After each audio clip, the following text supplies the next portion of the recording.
दोस्तों, आज के इस ऐतिहासिक एक्सप्लेनर में आप सभी का स्वागत है। चलिए बिना किसी देरी के सीधे अपने विषय में गोता लगाते हैं। आज हम सोर्सेज के आधार पर एक ऐसी घटना का विश्लेषण कर रहे हैं जो सुनने में शायद इंसानी सोच से बिल्कुल परे लगे। ये है हजरत यूनुस अलैहिस्सलाम का वो चमत्कारिक सफर जो इतिहास के पन्नों में हमेशा के लिए दर्ज हो गया है। अब जरा एक सेकंड के लिए सोचिए, क्या वाकई कोई इंसान गहरे समंदर के बीचों बीच एक विशाल व्हेल मछली के पेट में 40 दिन तक जिंदा रह सकता है? वैज्ञानिक नजरिया तो यही कहेगा कि यह बिल्कुल नामुमकिन है ना? लेकिन यही तो इस पूरी कहानी का सबसे बड़ा क्लाइमैक्स है। तो इससे पहले कि हम इस भयानक अंधेरे और मछली के पेट वाले फेज तक पहुंचें, चलिए कहानी को थोड़ा रिवाइंड करते हैं और देखते हैं कि इस असाधारण सफर की असल में शुरुआत कहां से और कैसे हुई। भाग 1, नीनवा की नाफरमान बस्ती। हमारी कहानी शुरू होती है इराक की एक पुरानी बस्ती से जिसे नीनवा कहा जाता था। ये बस्ती पूरी तरह से बुराइयों और गुनाहों में डूब चुकी थी और यहीं पर अल्लाह ने हज़रत यूनुस अलैहिस्सलाम को अपना पैगंबर बनाकर भेजा। आपको बता दूं कि वो हज़रत इब्राहीम अलैहिस्सलाम की महान नस्ल से थे। इस बस्ती की आबादी कोई छोटी मोटी नहीं थी। 1,20,000 से भी ज्यादा लोग यहाँ रहते थे और मजे की बात यह है कि वो सभी के सभी गलत रास्ते पर थे। यूनुस अलैहिस्सलाम ने हार नहीं मानी। उन्होंने सालों तक उन्हें सच्चाई की दावत दी, समझाया, लेकिन उन लोगों ने एक न सुनी।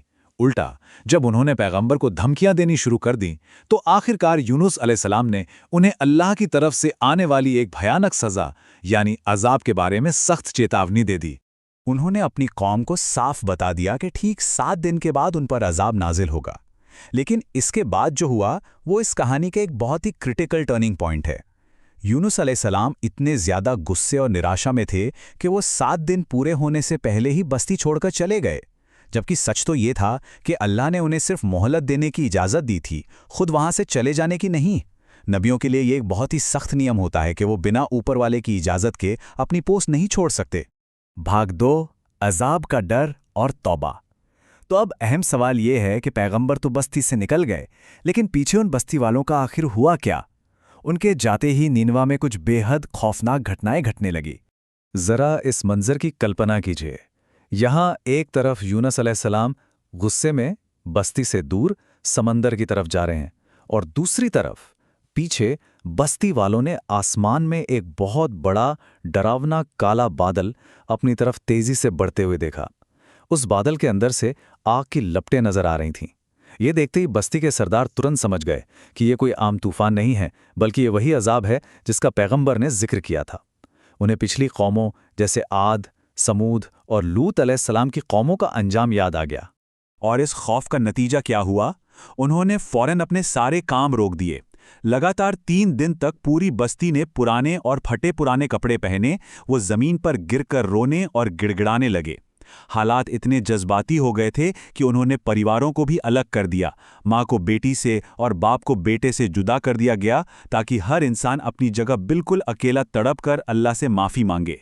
उनकी ये तौबा इतनी सच्ची और गहरी थी कि अल्लाह ने उसे कबूल कर लिया और वो भयानक अजाब उनके ऊपर से हमेशा के लिए टाल दिया गया। भाग 3, तूफान और कश्ती का सफर। अब याद रखने वाली बात यह है कि यूनुस अलैहिस्सलाम को इस बात का कोई अंदाजा नहीं था कि पीछे उनकी कौम को माफ किया जा चुका है। वो अपनी धुन में एक कश्ती में सवार हो गए। वो कश्ती पहले से ही लोगों और सामान से खचाखच भरी हुई थी और जैसे ही वो समंदर के बीचों बीच पहुंचे, एक भयंकर तूफान आ गया।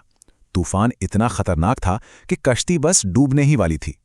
लोगों ने घबराकर अपना सारा भारी सामान समंदर में फेंक दिया, लेकिन फिर भी कश्ती का बैलेंस नहीं बन रहा था। तब उन्होंने तय किया कि जान बचाने के लिए किसी एक इंसान को समंदर में कूदना ही पड़ेगा। पर्चियां डाली गईं। पहली पर्ची यूनुस अलैहिस्सलाम के नाम की निकली, लेकिन उनके चेहरे पर सजदों के निशान देखकर लोगों को लगा कि ये तो कोई बहुत नेक इंसान है। पर्ची दोबारा डालते हैं। दूसरी बार डाली गई, फिर उन्हीं का नाम आया। तीसरी बार, और कोई शक की गुंजाइश नहीं थी, तीसरी बार भी यूनुस अलैहिस्सलाम का ही नाम निकला। भाग 4, व्हेल मछली का पेट। लगातार 3 बार नाम आने के बाद कोई और चारा नहीं था। उन्हें समंदर की उन खौफनाक लहरों में गिरा दिया गया। और अब हम आते हैं इस सफर के सबसे अद्भुत हिस्से पर। जैसे ही वो पानी में गिरे, एक बहुत ही विशाल व्हेल मछली ने उन्हें निगल लिया। लेकिन यहाँ कुदरत का कमाल देखिए। मछली को ऊपर से सख्त हुक्म था कि यूनुस अलैहिस्सलाम के शरीर पर जरा भी खरोच नहीं आनी चाहिए। वो उसका खाना नहीं बल्कि उसकी अमानत थे। जरा एक पल के लिए उस माहौल को महसूस कीजिए। वो अंधेरा कैसा रहा होगा? रात का घुप अंधेरा, उसके नीचे गहरे समंदर का अंधेरा, और फिर उस मछली के पेट का वो दम घोटू अंधेरा। सोल्सिस के मुताबिक वो वहां 3 दिन, 7 दिन या फिर पूरे 40 दिन तक रहे। उस भयानक सन्नाटे में उन्हें बाहर से एक आवाज सुनाई दी। वो समंदर की दूसरी मछलियां और मखलूकात थीं जो अल्लाह की तस्बीह कर रही थीं। और बस उसी पल उन्हें अपनी जल्दबाजी और अपनी उस गलती का पूरा एहसास हो गया। एहसास होते ही उन्होंने वहां से निकलने की कोई सीधी डिमांड नहीं की। इसके बजाय उस अंधेरे में गूंजी एक बेहद ताकतवर दुआ, ला इलाहा इल्ला अंता सुब्हानका इन्नी कुन्तु मिनज़ ज़ालिमीन, जिसका मतलब है, ए अल्लाह, तेरे सिवा कोई इबादत के लायक नहीं, तू पाक है और बेशक मैं ही जालिमों में से था। उन्होंने सिर्फ और सिर्फ अपनी गलती मानी, और यही तो सच्ची तौबा का असली सार है। भाग 5, हिफाजत और वापसी। जब कोई इंसान इतनी गहराई से अपनी गलती मानता है तो कुदरत भी जवाब देती है। लगातार इस दुआ को पढ़ने के बाद अल्लाह के हुक्म से उस व्हेल मछली ने उन्हें किनारे पर एक बिल्कुल बंजर जमीन पर उगल दिया। वो जिंदा तो थे, लेकिन मछली के पेट के तेज एसिड्स ने उनकी पूरी स्किन जला दी थी। वो बहुत कमजोर थे, तो उनके बचाव के लिए उसी बंजर जमीन पर अचानक एक बेलदार दरख्त उगाया। उस दरख्त के पत्ते बहुत चौड़े थे जो उन्हें धूप से बचाते थे, और उसमें से एक अजीब सी खुशबू आती थी जिसके कारण कीड़े मकोड़े उनके जख्मों के पास भी नहीं फटकते थे। और उनके खाने के लिए एक जंगली बकरी रोजाना उनके पास आकर खड़ी हो जाती ताकि वो लेटे लेटे उसका ताज़ा दूध पी सकें। ये डिटेल्स वाकई हैरान करने वाली हैं कि कैसे हर एक चीज़ का सटीक इंतजाम किया गया था। और फिर जब वो पूरी तरह से सेहतमंद हो गए तो उन्हें वापस नीनवा जाने का हुक्म मिला, और जब वो अपनी बस्ती में लौटे तो उन्होंने जो देखा वो पूरे इतिहास में एक अनोखी घटना है। पूरी की पूरी आबादी, वो 1,20,000 लोग, सबके सब ईमान ला चुके थे। इस्लामी इतिहास में ये एकमात्र ऐसा वाक़या है जहां किसी कौम ने अपने पैगंबर के मौजूद रहे बिना ही 100% सच्चाई को अपना लिया था। भाग 6, कहानी से अहम सबक। अब इस शानदार वाक़े को सिर्फ एक कहानी के तौर पर नहीं देखा जा सकता।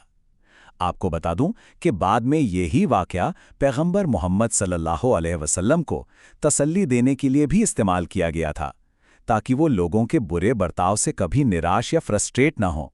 अगर हम इस पूरे सोर्स मटेरियल को निचोड़ें तो हमारे सामने 4 बहुत ही पावरफुल बातें निकल कर आती हैं। पहला, चाहे इंसान से कितनी भी बड़ी गलती हो जाए, उस ऊपर वाले की रहमत से कभी निराश नहीं होना चाहिए।